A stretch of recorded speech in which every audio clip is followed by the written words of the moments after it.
आप सब भी बड़े सौभाग्यशाली। सुदामा जब बाहर निकले, मन में एक बार आया कुछ दे देता यार, पत्नी ने भेजा था। बाहर निकले तो पूरी द्वारिका सुदामा के चरणों में गिरकर जय हो संत की, जय हो महंत की, जय हो गुरुदेव। सुदामा घबरा गए, इतने लोग। कहा इस द्वारिका की नगरी में आज तक हजारों महात्मा आए, लंगोटी पहन करके आते थे और रथों के रथ सामान और सोने चांदी लेकर के जाते थे। एक अलबेला महात्मा सुदामा आया है, जिस लंगोटी में आया था उसी लंगोटी में द्वारिका से वापस जा रहा है। अरे वाह रे, जय हो तुम्हारी महात्मा, जय हो गुरुदेव। सुदामा रोने लगे, तुमने अगर एक पीतांबरी भी दे देती तो आज ये प्रतिष्ठा मुझे मिलती द्वारिका में। और जब पोरबंदर में वापस आए तो वहां भी बिल्डिंग बनी हुई थी। भगवान जब देता है तो बिना बताए देता है, और हम जब देते हैं तो 500 रुपए अगर रामायण पर भी चढ़ाएं तो ऐसे चढ़ा रहे जैसे बिजली रानी पे चढ़ा रहे हैं, ऐसे ऐसे करके चढ़ाते हैं। ये क्या है, क्या करते हो? धन का इतना अभिमान किसको दे रहे हो? किसको दिखा रहे हो ऐसे ऐसे करके? ऐसे ये तो 2000 वाला बंद हो गया, तो ऐसे किसको दिखा रहे हो भैया? देवनहार कोई और है, देवत है दिन रैन, लोग भरम हम पे करें या से नीचों ने। देवनहार कोई और है, देवनहार कोई और है, देवत है दिन रैन, और लोग भरम हम पे करें या से नीचे नैन, या से नीचे नैन। देने वाला तो कोई और है, दिन रात दे रहा, लोग भ्रम हम पे करते हैं, इसलिए मैंने अपनी निगाहों को नीचे रख कर दिया है। मत दीजिए ना, भागवत जी पर अपनी श्रद्धा चढ़ाइए। फूल भी मत लाओ, केले भी मत लाओ, पैसे बिल्कुल मत लाओ। तुम जितासन आसन जीत कर बैठो। जितसंग, ऐसे किसी दुराचारी व्यसनी व्यक्ति के साथ मत बैठो जो बीच कथा के रस को भंग कर दे। तुम्हारे मन को भी कैकेयी जैसी माता जो राम को ही अपना पुत्र मानती हैं, अपने स्तनों से दूध पिलाती हैं, और एक दिन उन्हीं राम को वनवास भेज देती हैं, और अपने बेटे को गड्ढे में रख देती हैं, और अपने पति के स्वर्गवास का कारण बन जाती हैं, और अयोध्या के विनाश का कारण बन जाती हैं। एक कैकेयी इतनी प्रेमिनी, केवल 1.5 मिनट का कुसंग। मेरी मां, सत्संग मत करो वो भी चलेगा, पर कुसंग मत करना। एक बार समझ में आ जाए ना कि जब यहां बैठती हूं या बैठता हूं तो ये कुछ न कुछ ऐसा बोलता है जिससे परिवार के प्रति, संसार के प्रति, भगवान के प्रति मेरे मन में द्वेष उत्पन्न होता है। बस संग त्याग दो धीरे धीरे। पैसे दे दो, घर में आए तो मिठाई खिला दो, और खुद कहो पेट में बहुत दर्द है भाग जाओ, लेकिन बैठो मत ऐसे लोगों के साथ। संग त्याग करो। जित श्वास, श्वास को जीतो, संग को जीतो, आसन को जीतो। आसन का अर्थ केवल बैठने का आसन है। एक ही आसन में बैठो तो 1 घंटे, 1.5 घंटे, 2 घंटे एक आसन में बैठो। 25 बार पैर बदल दिया होगा, इधर से उधर, इससे ऐसे काट रहे हैं, ऐसे हो रहा है। बोला ये तो छूट ही नहीं रहा है। 8 बजे, 8:30 बजे आया क्या? 12 बजे आएगा? 12 बजे तक कोई कथा सुनता है क्या? ये कौन सा महात्मा है भाई? यही 12 बजे भी यहां पर कुछ और चलता रहे तो आंख निटोर के। नई फिल्म है, हाँ अभी यहीं पे चला दो कोई बढ़िया सा फिल्म जो बिल्कुल आज रिलीज हुई हो, अब एक जनता चली जाए, अपने पैसे से चाय खरीद के लाके कॉफी पी के देखेगी, नींद ना आ जाए, कोई सीन न छूट जाए। पर ये सब मुफ्त का है। और तुम्हें बुरा इसलिए लगता होगा कि मैंने प्रश्न पूछे हैं, और मैं प्रश्न तो इतने पूछूंगा कि तुम कृष्ण कृष्ण करने लगोगे कुछ दिन के बाद कि बहुत प्रश्न पूछता है यार। सफल माता पिता का लक्षण है जिस दिन पुत्र तुम्हारी तस्वीरों को अपने हृदय में रख ले। राम लखन सीता मन बसिया। और कोई उससे पूछे कि तुम्हारे लिए सुपरस्टार कौन है? बोला my father is my superstar, मेरे पिता मेरे। और तुम्हारे लिए सुपरस्टार? बोला माई मॉम, मेरी मम्मी मेरे लिए सुपरस्टार है। तो समझ लो भारत बदल गया, 16 संस्कार जग गए। जब तुम्हारा बच्चा ही तुमको नहीं मानता सुपरस्टार, तो तुम दुनिया में कैसे सफल कहे जाओगे? तुम सबसे ज्यादा असफल हो इस दुनिया में। ध्यान दो, जो हो चुके हो अब कोई रास्ता नहीं है, तुम आनंद से जियो। पर जिनके पास चांस हैं तुम माता पिता बनोगे। अभी से सुन लो मेरे प्यारे बच्चों, तुम भी कभी माता पिता बनोगे तो प्रारंभ से अपने बच्चों को ऐसी संस्कृति देना, ऐसा संस्कार देना कि माता पिता गुरु और राष्ट्र का सेवक निकले, पूरे राष्ट्र की सेवा करे, माता पिता प्रसन्न रहें, समाज उससे प्रसन्न रहे। और ये सब तुम्हारे हाथ में, तुम बना सकते हो। नहीं तो ये अंधी दौड़ चलती रहेगी, कहीं तो कोई तो रोकेगा, कहीं से तो नई शुरुआत होगी। राम कथा का इतना ही मर्म है, राम कथा की मीमांसा यही है और राम कथा का हेतु भी यही है।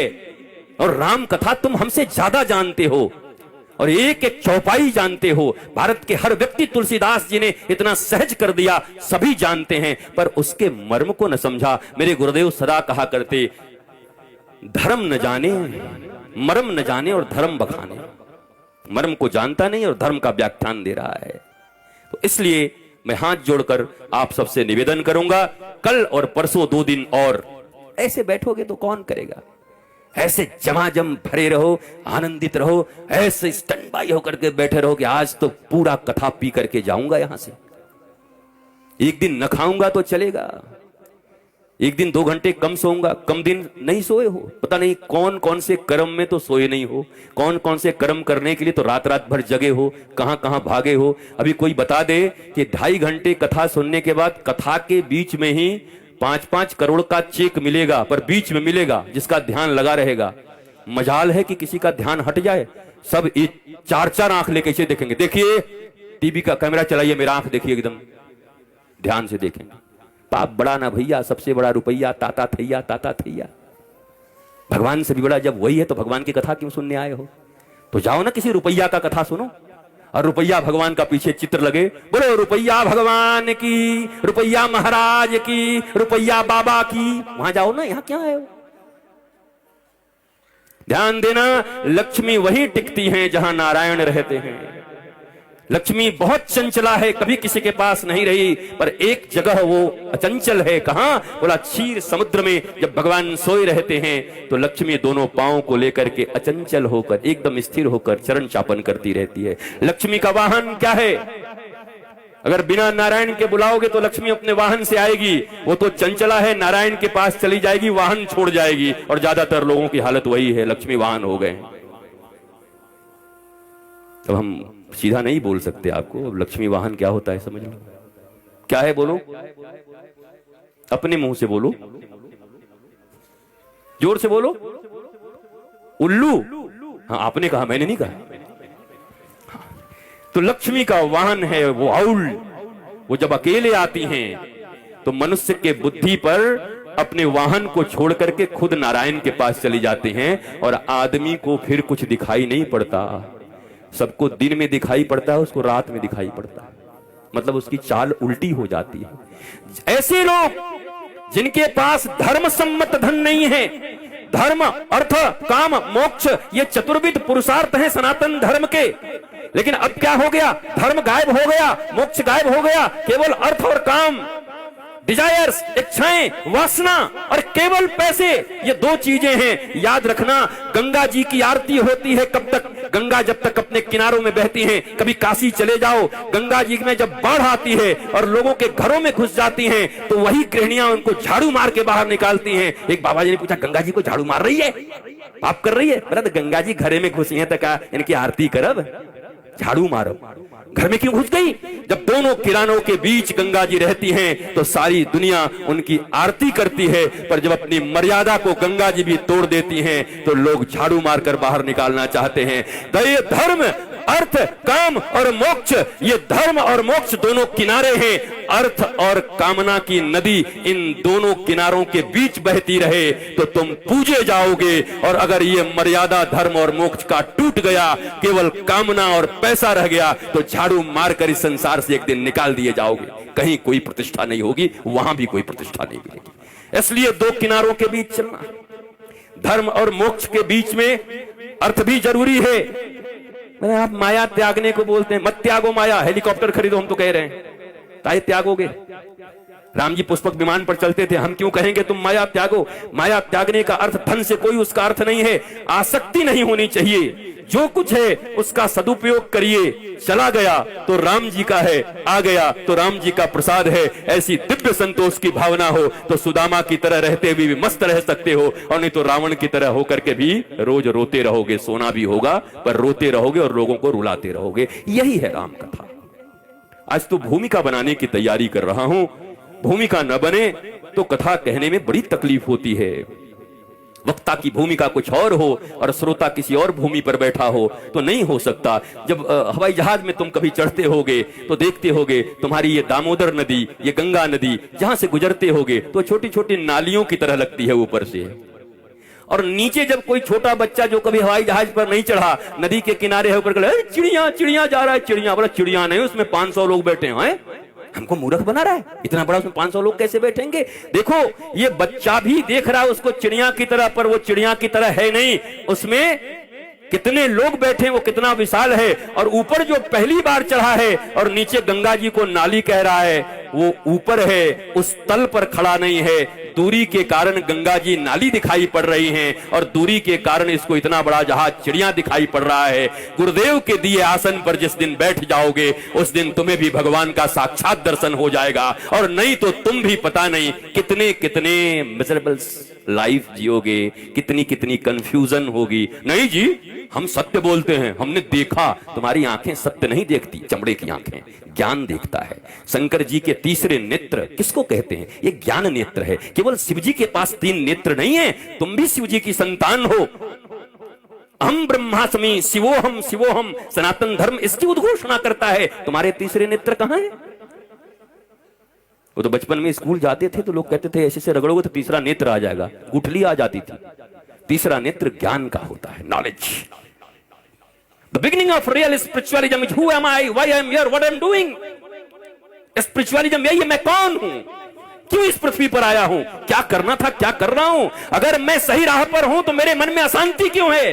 अगर मैं सही राह पर हूं और 50 साल की उम्र आने के बाद भी अभी मेरा दिन कब अच्छा होगा, 70 साल के हो गए मेरा दिन कब अच्छा होगा, 90 साल के हो गए मेरा दिन कब अच्छा होगा, अब ऊपर जाओ अच्छा होगा। ज्ञान के बिना कभी जीवन अच्छा नहीं हो सकता।